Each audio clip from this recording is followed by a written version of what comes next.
हरियाणा के रेवाड़ी गैंगरेप कांड में अब ये महाराष्ट्र के बुल्ढाना से horror from Chennai, in Kathua in Jammu and Kashmir. Chandigarh से बिहार की बेटे के लिए tribal girl in Telangana, ये मामला यूपी के उन्नाव का है। स्टूडेंट इन बैंगलोर और सूरत की बच्ची की पहचान। 6 বছর যখন আমার বয়স তখন আমার ফার্স্ট হ্যারাসমেন্টের এক্সপিরিয়েন্স গ্রাউন্ডে ফেলে দেয় আর সলভ করার চেষ্টা করে আমার নিচে শর্টস পরা ছিল ওটা ছিঁড়ে দেয় পুলিশের ফার্স্ট কোয়েশ্চেন হচ্ছে তুমি বাইরে কেন ছিলে আচ্ছা have you ever been called a slut ও মাল্টিপল টাইম যে মেয়েটার এরকম প্রোফাইলে পিকচার সো লাইক এর জন্যই হয়তো হয়েছে তো তাদের তুমি কি বলতে চাও আমি তাদের সবাইকে বলবো আপনি আমাকে একটা জামা সাজেস্ট করুন যেটা পরলে আমার অ্যাসল্টেড হওয়ার চান্স 0 হয়ে যাবে নট 5%, নট 10%, নট 0.1, 0% হয়ে যাবে 0% হয়ে যাবে। আচ্ছা কেউ যদি তোমায় বলে যে তুমি নিউডিটি প্রমোট করছো বলে তোমার সাথে এই ইনসিডেন্টটা হয়েছে তো তাদের তুমি কি বলতে চাও দেখো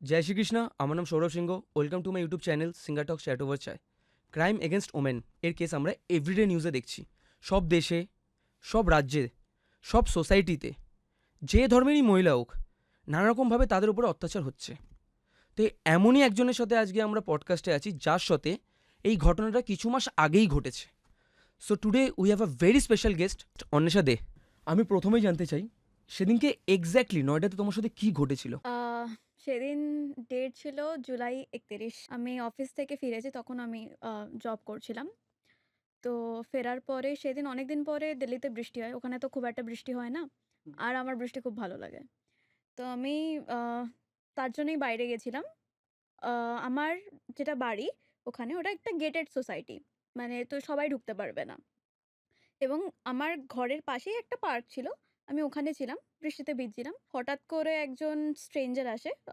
40-এর উপরে বয়স হবে একজন আমি চিনি না জানি না কিছু না তো উনি ফার্স্টে এসে আমাকে ব্যাকে টাচ করে তো যখন টাচ করে আমি ওনাকে বারণ করি বাট তারপরে উনি আমাকে ফলো করা শুরু করেন তখন আমি আরেকবার ওনাকে বারণ করি বারণ করতে করতে উনি আমাকে পিছন থেকে ধরে নেয় তারপরে গ্রাউন্ডে ফেলে দেয় আর সলভ করার চেষ্টা করে আমার নিচে শর্টস পরা ছিল ওটা ছিঁড়ে দেয় শর্টস রাস্তাতে পার্কে আমি মুভ করতে পারছিলাম না আমি ছাড়াতে পারছিলাম আমার এত বৃষ্টি হচ্ছিল ওখানে পার্কে লোক ছিল ওখানে একটা গাজিবো ছিল ওখানে লোক ছিল ওরা দেখেছে এবার ওরা পরে যখন ওদের জিজ্ঞেস করা হয়েছে যে কেন তোমরা কিছু বলোনি তো ওরা বলেছে যে আমাদের মনে হয়েছে হয়তো তোমার বয়ফ্রেন্ড হবে বা এই ধরনের কিছু তার জন্য আর হয়তো বৃষ্টিতে অতটা আওয়াজ শোনাও যাচ্ছিল না আমার চিৎকারের তো ইতিমুহূর্তে দুটো মেয়ে আসে ওরাই এসে আমাকে বাঁচায় কারণ ওরা আসার সাথে সাথে উনি যখন ওনাকে দেখে তো উনি পালিয়ে যায় তো তারপরে ওরাই আমাকে বাড়ি পর্যন্ত ছেড়ে দিয়ে আসে তো এটা ছিল পুরো ঘটনা আসার পরেই আমি আমার অফিসের কয়েকজন বন্ধুকে ফোন করি যে এটা হয়েছে আমাকে পুলিশ কমপ্লেন লিখতে হবে নয়ডাতে ওখানে আমাদের সেক্টর 49-এ পুলিশের চকি আছে ওখানে গিয়ে লিখতে হবে তো সেদিন ভীষণ বৃষ্টি তবুও ওরা এলো আমরা গেলাম পুলিশের ফার্স্ট কোয়েশ্চেন হচ্ছে তুমি বাইরে কেন ছিলে পুলিশ জিজ্ঞেস করছে হ্যাঁ অ্যাজ ইউজুয়াল তো তারপরে 2 দিন ধরে আমরা ঘুরলাম পুলিশের চক্কর কাটলাম ওরা আজকে এটা ব্যস্ত এফআইআর লিখে কি হবে তোমাকে ফালতু কোর্টের চক্কর কাটতে হবে এফআইআর লিখে লাভ নেই আমরা খোঁজার চেষ্টা করছি পেয়ে গেলে লিখে নেব এফআইআর এগুলো সব পুলিশ বলছিল হ্যাঁ পুলিশ বলছিল তারপরে যেদিন আমরা ডিসাইড হলো যে সোসাইটি গেটে যা গেটেড কমিউনিটির ভিতরে যে সিসিটিভিগুলো আছে ওগুলো চেক করা হবে সেই দিনও পুলিশ লাইক তোমরা গিয়ে দেখে নাও আমরা দেখতে পারবো না এবং আমরা যখন দেখতে যাই তখন দেখা যায় ধরো 10টা সিসিটিভি ক্যামেরার মধ্যে 7টা কাজ করছে না ওই কমপ্লেক্সে আচ্ছা এটা খুব পশ কমপ্লেক্স তার মধ্যে এটা হওয়াটাই একটা ভীষণ আনন্যাচারাল তো এই ছিল পুলিশের দায়িত্ব কর্তব্য জ্ঞান এতক্ষণ পর্যন্ত দো আই আন্ডারস্ট্যান্ড ওদের প্রচুর কাজ আছে প্রচুর প্রেশার আছে বাট ওই বিহেভিয়ারটা আমার ইনহিউম্যান লেগেছিল তো তারপরে আমি সোশ্যাল মিডিয়ায় পোস্ট করেছিলাম একটা ভিডিও যে এইরকম এরিয়া এরকম ঘটনা হচ্ছে তোমরা যদি কেউ আশেপাশে থাকো সেফ থেকো আমার মোটিভ শুধু এইটুকু ছিল কিন্তু কোনো জার্নালিস্ট সেটাকে দেখে সেটাকে পিক আপ করে সেখান থেকে সেটা লখনউ পর্যন্ত যায়, পলিটিক্যাল পার্টিজ ইনভলভড হয়, মিডিয়া প্রেশার ক্রিয়েট করে। তখন থেকে পুলিশ হঠাৎ করে এত সিরিয়াস হয়ে গেল যে 10টা পুলিশ টিম এই কেসের উপরে দাঁড়িয়ে গেল। মানে তোমাকে হেল্প করার জন্য। হ্যাঁ, একেবারে। সেদিন আমার ওখানকার এসপির সাথে কথা হয়েছে, ওখানকার ডিএসপির সাথে কথা হয়েছে, সবার সাথে কথা হয়েছে। এবং 2 দিনের মধ্যে ওরা স্কেচ-ওয়েচ তৈরি করায়। আমি যেটা ওনাদের বলেছিলাম যে মানুষটাকে এরকম দেখতে, সেটার বেসিসে, এবং আশেপাশে খোঁজা হয়। সেটার বেসিসে মানুষটাকে ধরা হয় 2 দিনের মধ্যে। 2 দিনের মধ্যে? 2 দিনের মধ্যে। আর এটা কতদিন পরে মানে এত ওরা মানে জিনিসটাকে ফোকাস করেছে কতদিন পরে? এটা লেগেছিল পুরো ঘটনাটা 5 দিন থেকে 1 সপ্তাহ পুরো ছিল। মানে যেদিনই আমি ভিডিওটা পোস্ট করি, তার পরের দিন থেকেই হঠাৎ করে এটাই সবথেকে আর্জেন্ট ম্যাটার হয়ে যায়। যেহেতু ইন্টারনেটে দিয়েছে বলে জিনিসটা ব্লাস্ট হয়ে গেছে। হ্যাঁ, এবং তারপরে যেটা হয় যে অনেকের এটা মনে হলো ফলোয়ার গেইন করার জন্য হয়তো তুমি এটা করেছো, এবং আরও যা স্পেকুলেশন আসে, মেয়েটার ক্যারেক্টার, এবং পুলিশ আমার অফিসে পর্যন্ত যায়। ওখানে গিয়ে আমার বসকে জিজ্ঞেস করে যে মেয়েটা তো এটা করে, ওর ক্যারেক্টারের ব্যাপারে আপনাদের কোনো ইয়ে নেই, মানে কোনো সন্দেহ নেই? ওকে সিরিয়াসলি, মানে এটা দেখার চেষ্টা করছিল যে আমি যে অ্যালিগেশন করছি সেটার পেছনে আর অন্য কোনো মোটিভ আছে কিনা। মানে ওগুলো চেক করতে চাইছে। হ্যাঁ, এবং আমার বাড়ির ওনার, আমি যেখানে ছিলাম রেন্টে, ওই বাড়ির ওনারদের সাথেও কথা হয়েছে। ওনার তো একদম ডাইরেক্টলি আমাকে বলে দেয়, "তুমি বাড়ি ছেড়ে দাও।" ওনার বলছে? হ্যাঁ, "তুমি বাড়ি রিজন? ছেড়ে দাও।" রিজন, "পুলিশ এসছে তোমার জন্য আমাদের বাড়িতে, তুমি বাড়ি ছেড়ে দাও।" আমাকে নোটিশ পাঠানো হয়। যেদিন পুলিশ যায় আমাদের ওখানে বাড়িতে, তার পরের দিনই আমার কাছে নোটিশ আসে যে, "তুমি বাড়ি ছেড়ে দাও।" তো এই ভিকটিম ব্লেমিংটা খুব ভালোভাবে চলেছিল। তো লাইক এটা মানে তো তুমি এটার জন্য কিছু করোনি? কি লাইক এটা বাড়ির ওনার কেন বলছে? রিজন কি? রিজন ওটাই ছিল যে তোমার জন্য পুলিশ আসছে, তুমি এমনভাবে চলাফেরা করো যেটা আমাদের পছন্দ না। তুমি কখনো বাড়িতে থাকো না, এবং এই কথাগুলো এর আগে কোনোদিন ওঠেনি। সেই দিনের ঘটনার পর থেকেই হঠাৎ করে ওনার এই ধরনের কথাগুলো উঠলো। যে তার আগে পর্যন্ত আমাকে সবসময় বলতো যে, "তুমি খুব ভালো, তোমার অন্য কিছু নেই, বাড়তি কোনো ঝামেলা নেই, টাইমে তুমি টাকা দিয়ে দাও, তুমি চুপচাপ থাকো, কোথাও বেরোও না, কিছু করো না।" তো ওদের সেটা খুব ভালো লাগতো। হঠাৎ করে এই ঘটনার পর থেকে লাইক আমার থেকে খারাপ মানুষ হয় না। তোমার কেন বন্ধু আছে? আমি কোথাও গেলে র‍্যাপিডোর বাইক করি, এবং সেটার ক্ষেত্রেও ওদের একটা এরকম একটা চিন্তাধারা যে বিভিন্ন আলাদা ছেলে আসছে, তোমাকে নিয়ে যাচ্ছে, তার মানে কি হচ্ছে? আম আমাদের এসব পোষাচ্ছে না। তুমি যত তাড়াতাড়ি সম্ভব বাড়ি ছেড়ে দাও। তোমার জন্য বাড়িতে পুলিশ আসছে, সেটা আমরা মেনে নিতে পারব না। তো লাইক তারপরে কি কোনো এটার কিছু হয়েছিল? যেহেতু পুলিশরা এত কটা মানে এতজন পুলিশ যে তোমার হেল্প করেছে আফটার তুমি ভিডিওটা আপলোড করার পর ইন্টারনেটে, তো তারপরে কি কেসটা কিছু সলভ হয়েছিল? এই আপলোড করার পরে যেদিন আমি পরের দিন পুলিশ স্টেশনে যাই, মানে ওরাই আমাকে ডেকেছিল, এবং ওদের ফার্স্ট কনসার্ন ছিল ভিডিওটা ডিলিট করে দাও। তো আমি ভিডিওটা তখনই ডিলিট করে দিয়েছিলাম, এবং তারপরে ইনভেস্টিগেশন হয়, প্রপার ওরা করে, লোকটা ধরা পড়ে। আ তারপরে আ উনি জেলে ছিলেন, ১ মাস মতো জেলে ছিল। তারপরে তো ছাড়া পেয়ে যায়। কারণ ততদিনে আমি নিজেই নয়ডা থেকে মুভ আউট করে যাই, এবং আমার ইচ্ছা ছিল কোথাও না কোথাও ফাইট করার। বাবাও বলেছিল যে, "এতদূর যখন এসেছিস তখন এটার একটা এন্ড দেখ।" কিন্তু সেটার জন্য আমাকে আরও যা এই যে রিপিটেড কোয়েশ্চেন আরও যেগুলো হবে ফার্দার, এবং যে মেন্টাল স্ট্রেসটা আমার হবে, এবং যেটা হচ্ছিল, আমি তখন ওই মুহূর্তে আমার পক্ষে সম্ভব হয়নি কন্টিনিউ করা। তো আমি সবকিছু ছেড়ে দিয়ে আমি বাড়িতে মুভ ব্যাক করে যাই। সো লাইক ও ১ মাসের পর ছাড়া পেয়ে গেছে। হ্যাঁ, ছাড়া পেয়ে গেছে। উনি ডিস্ট্রিক্ট কোর্টে বেল পায়নি। তারপরে গেছিল হাইকোর্টে। আমার কাছে কল এসেছিল যে এলাহাবাদ হাইকোর্ট থেকে, যে উনাকে এরকম কেস এসছে, আপনার কি কোনো আপত্তি আছে উনার বেলে? তো আমি কিছু বলিনি। তো পরে উনি বেল পেয়ে গেছেন। যে লোকটা তোমার সাথে এই ইনসিডেন্সটা করেছে হুম। সে কি কোনো পাওয়ারফুল লোক ছিল? হ্যাঁ, পলিটিক্যাল কানেকশন ছিল, এবং তার জন্যই কিছুটা বুঝতেই পারছো। আচ্ছা একটা কথা বলো, আমরা তো এরকম ঘটনা প্রায় শুনতে পারি, হুম। বাট এই ইনসিডেন্টটা হবার আগে তুমি কোনো প্রিকশন নিয়েছিলে? তুমি নিজের বাড়িতে, নিজের বাড়ির পাশের পার্কে তুমি কি প্রিকশন নিয়ে ঘুরবে? হ্যাঁ, প্রিকশন বলতে যেটা লোকে বলে, হ্যাঁ, পেপার স্প্রে নিয়ে ঘোরো। তারপরে আরেকটা যেটা সাজেশন আমি ওখানে প্রচুর পেয়েছি, যে রাস্তায় হেঁটো না। আমার হাঁটতে খুব ভালো লাগে। লোকে আমাকে বলছে, "তুমি রাস্তায় হাঁটাও ছেড়ে দাও।" আমার একা মুভি দেখতে ভালো লাগে, আমার একা খেতে যেতে ভালো লাগে, সব কিছু বলছে বন্ধ করা। এটা কোনো সলিউশন কী করে হতে পারে? আমি তো একটা মানুষ, আমার তো নিজের কিছু জিনিস ভালো লাগতেই পারে। তুমি আমাকে কি করে বলতে পারো যে ওই জিনিসগুলোই করো না, ওটা করলে তোমার কিছু একটা ক্ষতি হতে পারে? তো আমি জানি না এটার কোনো কি প্রিকশন নিলে কি এটার কোনো সলিউশন বেরোতে পারে। তুমি পেপার স্প্রে ক্যারি করতেই পারো, কিন্তু সেটাও যদি একজনের জায়গায় দুজন অ্যাটাক করে, তারপরে তুমি কি করবে? আমার মনে হয় না এটার কোনো সেভাবে সলিউশন আছে। তুমি যথেষ্টই কেয়ারফুল থাকতে পারো, তারপরেও it's very common, it's very common, ভীষণ কমন। অ্যান্ড আমি এটা বলব, প্রচুর বলব, এটা কখনো এটা না যে এই ধরনের ক্রাইম শুধু মেয়েদের ক্ষেত্রে হয়। শুধু মেয়েদের ক্ষেত্রে হয় না। যেখানে আমি যদি বলি যে ৩ টে মেয়ের মধ্যে একটা মেয়ে সেক্সুয়ালি অ্যাসল্টেড হয় ১৮ বছর হওয়ার আগে।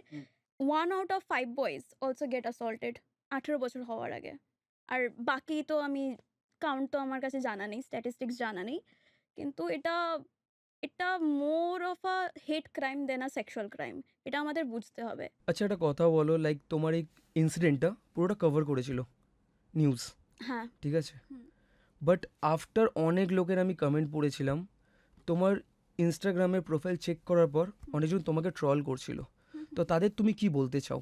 ট্রোল করাটা তো একটা মানে তো ইটস লাইক নেই কাজ তো খই ভাজার মতো। না মানে তো তারা এটা বলতে চাইছিল হ্যাঁ। বেসিক্যালি, লাইক যে মেয়েটার এরকম প্রোফাইলে পিকচার, সো লাইক এর জন্যই হয়তো হয়েছে। তো তাদের তুমি কি বলতে চাও?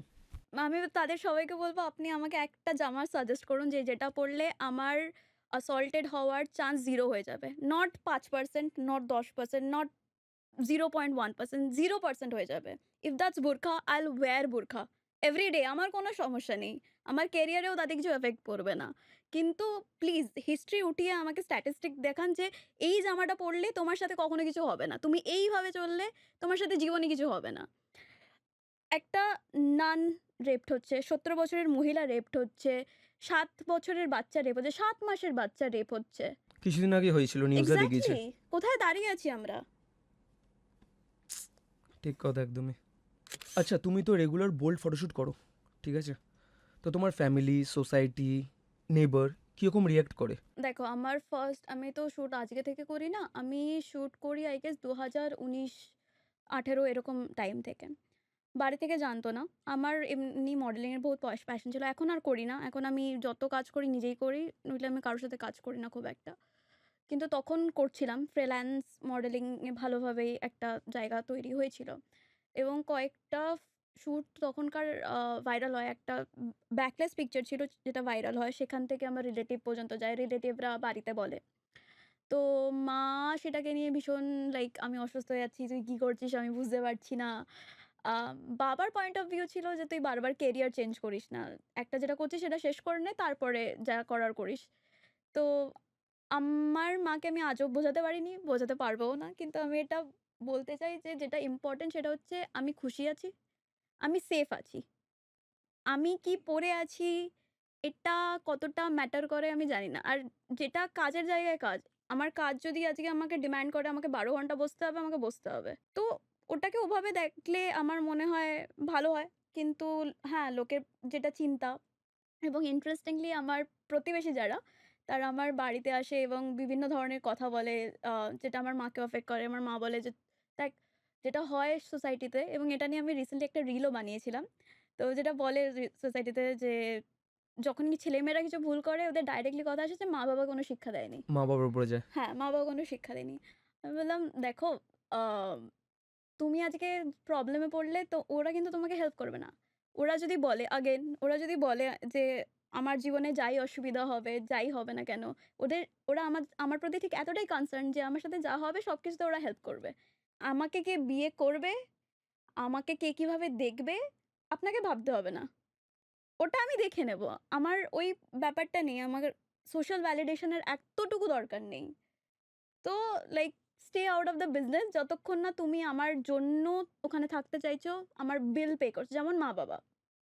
যতদিন মা-বাবার উপরে তুমি ডিপেন্ডেন্ট, মা-বাবা যদি বলে যে তোকে দীঘায় যেতে হবে, তোমার দীঘা যত জঘন্য লাগুক না কেন তোমাকে যেতে হবে। যেতে হবেই।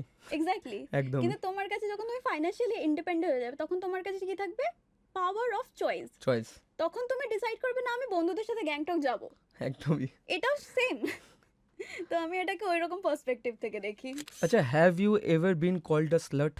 Oh, multiple times, almost every day.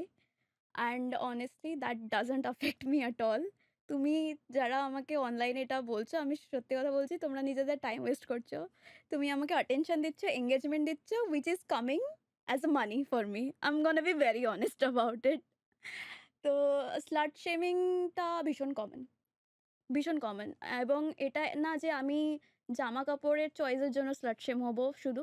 ছোটবেলা থেকে দেখে আসছি, কোনো মেয়ে যদি একটুখানি তোমার যেটা পার্সপেক্টিভ যে একটা মেয়ে হলে তোমাকে এটা, এটা করতে হবে।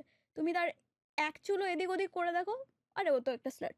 আমাকে পাত্তা দিল না, তার মানে ওটা স্লাট। আমার বন্ধুর সাথে ইন্টারঅ্যাক্ট করছে, কথাও বলছে, তোমার মনে হতে পারে, তুমি আরও ১০ জনকে বলতে পারবে। এই জিনিসটা আমাদের সমাজে ভীষণ কমন। যখনই তোমার একটা মেয়ের ব্যাপারে কিছু পছন্দ হবে না, এটা মেয়েরাও করে এবং ছেলেরাও করে, oh she is a slut. Same as a ছেলে, তুমি যদি তোমার যা যেটা বলে যে একটা পুরুষ মানে আমরা যেটা বুঝি, তুমি তার বাইরে একটু এদিক কিছু করে এদিক ওদিক করে দেখো, আরে ও তো পুরুষ না, ও তো মেয়ের মতো বিহেভিয়ার, তুই তো চুড়ি পরে বাড়িতে থাকতে পারিস। তো এগুলো স্টিরিওটিপিক্যাল। তুমি সমাজের পার্সপেক্টিভ থেকে এতটুকু এদিক ওদিক হবে যদি, তাহলে তোমাকে সমাজ কিছু না কিছু বলবে। অ্যান্ড সেটা প্রকাশ করে তাদের মেন্টালিটি, তোমার রিয়ালিটি না। এটা তোমাকে জানতে হবে, তোমাকে নিজেকে সিকিউর থাকতে হবে যে আমার ওদের ভ্যালিডেশনের দরকার নেই। ওরা যেটা বলছে সেটা ওদের mindset, not necessarily that is the truth for me. আচ্ছা, কেউ যদি তোমায় বলে যে তুমি নিউডিটি প্রমোট করছো বলে তোমার সাথে এই ইনসিডেন্টটা হয়েছে, তো তাদের তুমি কি বলতে চাও? দেখো, ইনস্টাগ্রাম তো একটা এমন একটা প্ল্যাটফর্ম যেটা কিনা is like expression of your self, expression of art. আমরা নর্মালি সেটাই প্রমোট করি ইনস্টাগ্রামে। তো সেখানে আর্ট তো যা কিছু হতে পারে, প্রথম কথা ওটা তোমার তোমার ইন্টারপ্রিটেশন, তোমার এক্সপ্রেশন। নিউডিটি আমি প্রমোট করি সেটা বলবো না, বাট তুমি যদি আমাকে চয়েস দাও, obviously I prefer that. Not gonna lie, not gonna lie, আমার জামা কাপড় খুব একটা ভালো লাগে না, আমি জামা কাপড় নিজে খুব একটা কিনি না, ঠিক আছে? কিন্তু তার মানে এটা না যে আমি কোনো অফিসের ডেকোরেমে থাকলে, রাস্তায় বেরোলে এমন কিছু পরবো যেটা অশালীন। কিন্তু তার মানে এটা না, আমি দেখো আমি যে রিলগুলো বানাই, আমি যে কাজগুলো, কাজের জায়গায় যেরকম বললাম, কাজের জায়গায় কাজ নাম্বার 1। আর একটা হচ্ছে আমি আমার বাড়ির কমফর্ট। আমি দুটো জিনিস কোনো কিছুর জন্য স্যাক্রিফাইস করব না। আমি বাড়িতে যেটা পরে থাকি বা যেটা পরে আমার কমফর্টেবল লাগে, আমি সেটাই পরবো। আমি এটা আগে ছোটোবেলা থেকে দেখে এসেছি, যেটা জানি না তোমরা কখন দেখেছো কিনা, মেয়েরা যারা নাইটি পরে, আমিও ছোটোবেলায় পড়েছি একটা মেজর টাইম। তো বলা হতো যে তুমি যখন ঘুমাচ্ছ, তখনও তোমাকে মেক শিওর করতে হবে তোমার নাইটি যেন তোমার হাঁটুর নিচে থাকে। একদমই, অনেকজন এখনো বলে। এখনো বলে। তার মানে তুমি কি বলতে চাইছো বেসিক্যালি, যে আমার কমফর্টটা বেশি ইম্পর্টেন্ট না? কারণ ওটা আমার জন্য কমফর্ট। তুমি ঘুমানোর সময় তোমাকে কনসিয়াস থাকতে হবে। How much uncomfortable is that? যাতে অন্য কারোর খারাপ না লাগে, অন্য কেউ তোমাকে ভুল নজরে না দেয়। এবং সেটা যদিও জামা কাপড়ের উপর ডিপেন্ড করে না, আমরা আই থিঙ্ক এটা এস্টাবলিশ করতেই পারি, কারোর খারাপ নজর জামা কাপড়ের উপর ডিপেন্ড করে না, একদমই করে না। কিন্তু ওই যে কনসার্ন, তো জামা কাপড়ের সাথে ওগুলোর কোনো সম্পর্ক নেই, আমি এটাই বলবো। অ্যান্ড না, আমি নিজে পার্সোনালি বিশ্বাস করি না যে আমি নিউডিটি প্রমোট করি। বাট হ্যাঁ, ওটা যদি তুমি আমায় পার্সোনালি জিজ্ঞেস করো, I am comfortable in that, not gonna lie. But না, তাও যদি তোমাকে ধরো কোনো লোক জিজ্ঞেস করছে নর্মালি হুম। যে তুমি লাইক প্রমোট করো না, বাট তোমার প্রোফাইলে ওরকম টাইপের অনেক পিকচার আছে, তো সেটাকে তুমি কি বলতে চাও? আমার যে শ্যুটগুলো আছে নর্মালি ওগুলো বোল্ড ফ্যাশন ক্যাটাগরির মধ্যে পড়ে। ওটা that is not erotic, that is not, কি যেন বলে, বড়র নামে কিছু একটা বলে, দ্যাট ইজ নট নিউড। ওগুলো ওই ক্যাটাগরিতে পড়ে না। এবার তারপরে তোমার ইন্টারপ্রিটেশন অনেক কিছুই আসতে পারে, ওটা তো আমি কন্ট্রোল করতে পারি না, একদমই কন্ট্রোল করতে পারি না। তুমি যেভাবে দেখো, দেখো, আমার সেখানে কোনো বক্তব্য নেই।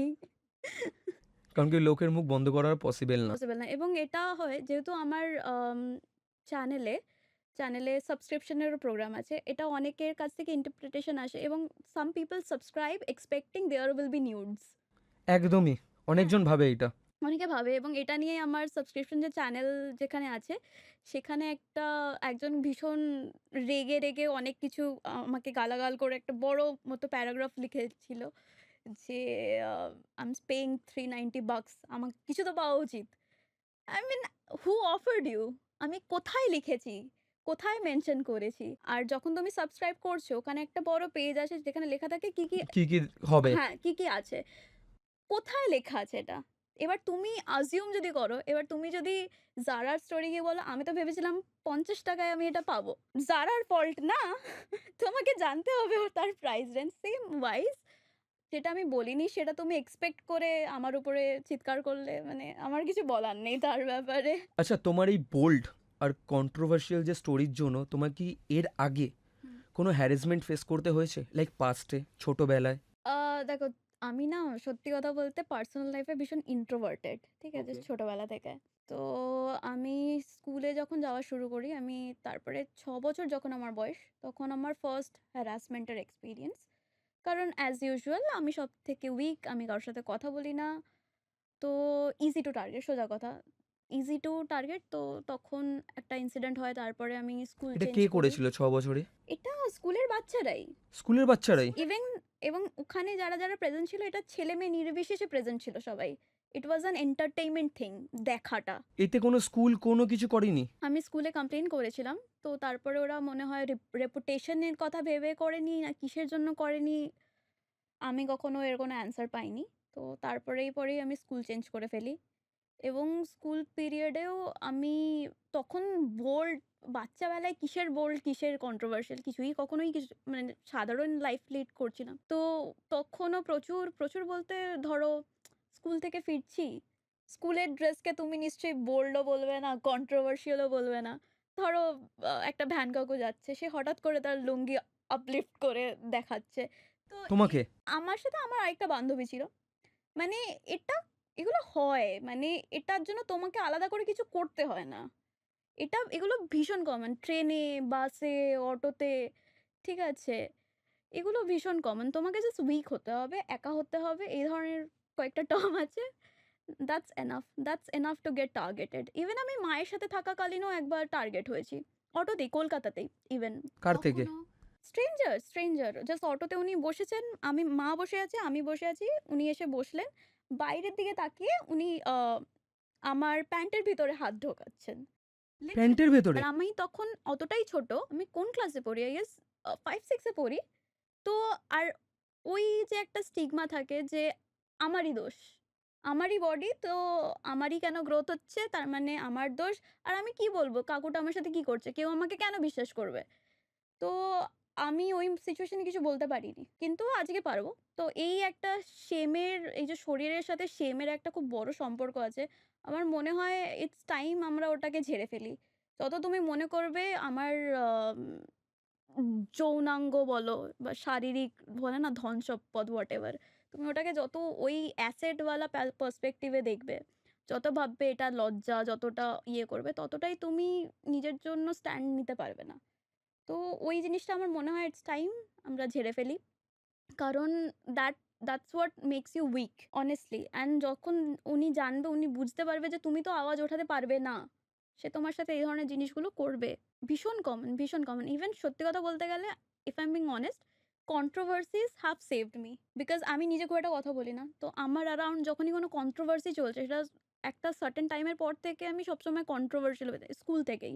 স্কুল বলতে আমি বলতে চাইছি হাই স্কুল। আফটার 7-8 এর পর থেকে আই এম অলওয়েজ কন্ট্রোভার্সিয়াল। মানে আমার তখন ওরকম একটা মেন্টালিটি এসেছিল যে বাঁচতে হলে, ঠিক করে বাঁচতে হলে you have to be a guy, you have to be a man. I think এই মেন্টালিটিটা প্রায় অনেক মেয়ের মধ্যেই আসে একটা সার্টেন পয়েন্টে যে ছেলে হয়ে জন্মালে ভালো হতো। তো সেটার তো অপশন ছিল না। তো তখন আমার এসেছিল যে তাহলে ছেলেদের মধ্যে কি করে বাঁচতে হয়? এবার ছেলে বলতে তোমার কি আইডিয়া? আগেন টিপিক্যাল আইডিয়া কি? পড়াশোনা খুব একটা করে না। ৩-৪ মেয়ে ঘোরাচ্ছে, ঠিক আছে? হয় মদ, গাঁজা এসব করে বেড়াচ্ছে, তার মানে তুমি ছেলে। এরকম একটা delusional idea, not actual idea, delusional idea. এবং ওটা আমার ঐরকম ওই ছোট্ট বয়সে আমার মাথায় ওটাই এসেছিল। সুতরাং I also started doing all this and later on I understood যে এগুলোতে কিছু হয় না। কিছু হয় না? কিছু হয় না। কিন্তু সেটার কারণে আমি মানে লুকিয়ে সিগারেট খাচ্ছি, ঠিক আছে? তারপরে তো ছেড়েও দিয়েছি। কিন্তু ওই টাইমে ওই একটা পিরিয়ড ছিল এবং তার জন্য আমি কন্ট্রোভার্সিয়াল ছিলাম। আমি স্কুলে হুইস্কি নিয়ে যেতাম, হিস্ট্রি ক্লাসে পিছনে বসে হুইস্কি খেতাম। এটা কোন ক্লাসের স্টোরি? ক্লাস 8-এ। ক্লাস 8-এ তুমি ক্লাস 8-এ। হুইস্কি ক্যারি করতে? হ্যাঁ, স্কুলের মধ্যে। কিসের জন্য? রিজনটা কি? কুল। কুল সাজবে? এটা কুল, এটা কুল। তো এবং যেহেতু সবাই জানতো এই জিনিসগুলো, তো কন্ট্রোভার্সি শুরু হলো। অ্যান্ড যেহেতু সবাই আমাকে আমি কাউকে না জানলেও ওরা সবাই আমাকে জানতো এবং তার জন্য আমি অ্যাট্যাক্ট হতাম না। ওকে, সবাই ভাবতো না ভাই এর পেছনে লেগে লাভ নেই। এক্স্যাক্টলি। তো কোথাও না কোথাও দেখতে গেলে সোশ্যাল মিডিয়া ওই দিক থেকে কিন্তু আমাকে হেল্প করেছে অনেক। কারণ তুমি যদি নয়ডা স্টোরিটায় সোশ্যাল মিডিয়া না থাকতো আমার কমপ্লেন লিখতোই না, জানতোই না কেউ। জানতোই না। একদমই ঠিক কথা। এক্স্যাক্টলি। আর আমার ভাল লাগে, আমার গসিপস ভাল লাগে, কন্ট্রোভার্সিস ভাল লাগে, আমার ভালো লাগে, আমার কোনো অসুবিধা নেই। তো in a way being bold, being controversial saved me, not gonna lie. না, এখন নর্মালি কি সোশ্যাল মিডিয়া প্রচুর ইম্পর্টেন্ট সবার লাইফে, বিকজ আরজি করের যে কেসটা হয়েছিল ওটাও কিন্তু এতটা বেশি ভাইরাল হয়েছিল because of social media and news. True. আরেকটা যেটা ফ্যাক্ট যেটা হচ্ছে ও কোন ক্লাস থেকে বিলং করে, just because she was a doctor. একদমই ঠিক কথা। এটাই যদি অন্য কারোর সাথে হতো এতটা হয়তো ওয়েভ ছড়াতো না। নিউজে দেখেছিলাম যেদিনকে এই ঘটনাটা ঘটেছিল কলকাতায়, সেই দিনকে একটা বর্ধমানে মেয়ে রেপ হয়েছে।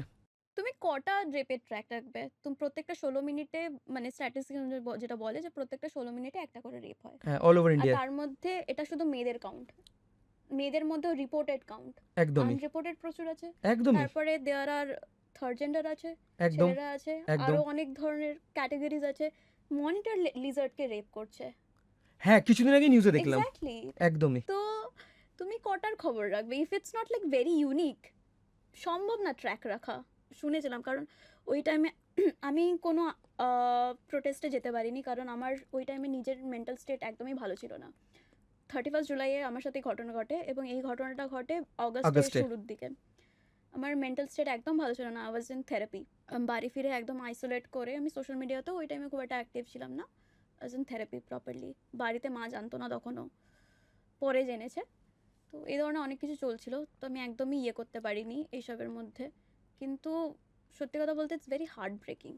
আমি যখনই এই ধরনের কিছু শুনি, তার আগেই বাংলাদেশে যেটা হয়েছিল যে ভিডিও রেপ করে, ভিডিও করে সেটা আবার পোস্ট করেছে সোশ্যাল মিডিয়াতে। তো যখনই আমি এগুলো শুনি ভীষণ হার্ট ব্রেকিং লাগে আমার, ভীষণ। আমি এটা এক্সপ্রেস করতে পারবো না কিছুতেই, এবং ইটস মাই ওর্স্ট ফিয়ার। আমার মনে হয় at a point, if you really don't like me, you don't want me to exist, murder me. I mean, I'm fine with it. Do not go for rape. আমার মনে হয় এটা সব থেকে ঘৃণ্য, কারণ আমি এটা এক্সপ্লেন করে বলতে পারবো না, বোঝাতে পারবো না। It's very disgusting, very disgusting. এটা নর্মালি কেউ এটা এক্সপ্লেন করতে পারবে না, বিকজ এর থেকে পেন কিছুতে নেই। একটা মেয়ের উপরে যতটা পেন, মেয়েটা যতটা লাইক ফেস করছে পেনটাকে, অতটা কেউ বুঝতে পারবে না, কেউ না, ওয়ার্ল্ডে কেউ না, নোবডি। দ্য মোমেন্ট তুমি জাস্ট ভাবো যে তোমার মনে হবে যে আমি ঠিক কতটা নিকৃষ্ট, আমার ওপিনিয়নের ভ্যালু ঠিক কতটা কম এই পৃথিবীতে, যে আমি এই টাইমে না নিজেকে প্রোটেক্ট করতে পারবো, না কিছু হতে পারবে। You feel helpless. এবং যখন এটা হয়, নিজের সেলফ এস্টিম থেকে শুরু করে সব কিছু ডাউনে চলে যায়, সব কিছু। সব কিছু। এবং যখন আমার সাথে ওই ঘটনাটা ঘটে, সত্যি কথা বলতে it was an attempt to rape, right? তো আমি এটা পরে একজনের সাথে ডিসকাস করছিলাম। তো আমি বলছিলাম যে যদি ওটা হয়ে যেত, তাহলে আমার মনে হয় না I would be able to live, আমার মনে হয় না।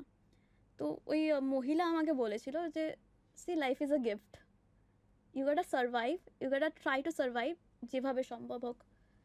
তো তোমাকে ওটা আনতে হবে। ইট কান্ট বি লাইক কিছু একটা হয়ে গেছে আমি গিভ আপ করতে চাই, তো ওই অপশনটা থাকে না। এবং রিসেন্টলি আমি একটা ইন্টারভিউ দেখছিলাম, ওখানে একটা সাউথ আফ্রিকান ওমেন, তো উনি নিজের কাহিনী বলছিল। আফ্রিকার রেপ তো আমাদের ইন্ডিয়ার থেকেও হাই। তো উনি বলছিলেন যে আমি জাস্ট একদিন নদীর ধারে গেছি, একটা মানুষ আসলো, ওনার হাতে ছুরি ছিল, উনি আমাকে থ্রেট করে যে you need to have intercourse with me এখনই, নইলে আমি মেরে দেবো।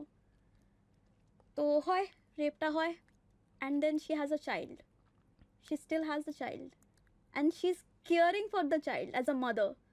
How painful. লাইক মেয়েটাকেও স্যালুট, বিকজ মেয়েটা জানে যে আমার সাথে কি ঘটেছে, তারপরেও বাচ্চাটাকে মেনে নিয়ে মানুষ করা, স্যালুট টু হার। এক্স্যাক্টলি। তো অ্যাট আ পয়েন্ট ওটাই যে তোমার সাথে যেটা সবারই মনে হবে এবং আমারও মনে হয়েছিল যে আমার সাথে কেন হচ্ছে। দ্য থিং ইজ তোমার সাথে কেন হবে না? তোমার মধ্যে কি স্পেশাল আছে? যেখানে একটা সমাজ এভাবে ভেঙে পড়েছে, it's very very very common. It should not be common হওয়া উচিত না, উচিত না।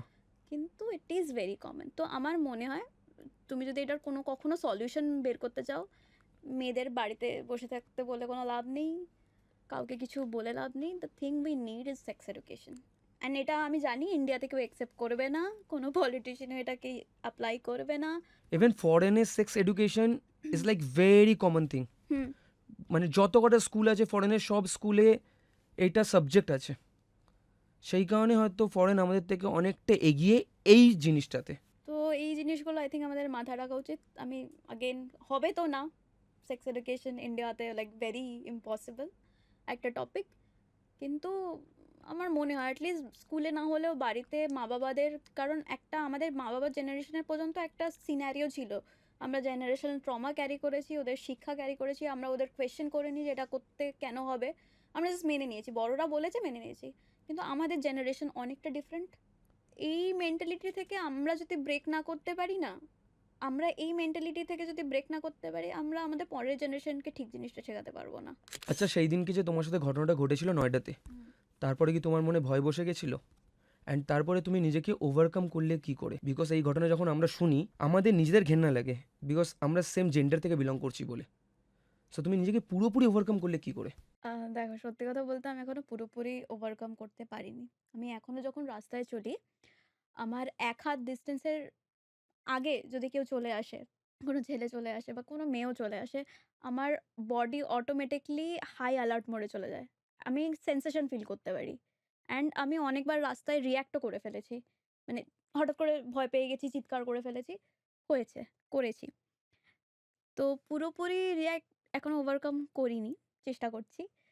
আহ তবে তোমার ফার্স্ট পয়েন্টে আগে যাই যে is it scary? Very scary. আর তারপরেও ঘটনাটা ঘটার পরেও অনেকদিন ধরে আমি এখনো আমার আছে, আমি রাতে ঘুমাতে পারি না। আমি এখনো রাতে ঘুমাই না, আমি দিনে ঘুমাই। এটা এক্স্যাক্টলি সমস্যাটা কি আমি জানি না। কিন্তু আমার অ্যাট্যাকড হওয়ার একটা কোথাও না কোথাও যে রাত, কারণ ওখানে আমি একা থাকতাম। এখানে লাইক ঘর এখানে, পার্ক এখানে। ঠিক আছে? আমি মানে ঘর থেকে ব্যালকনি বেরোলেই আমি পার্কটা দেখতে পারবো যেখানে ঘটনাটা ঘটেছে।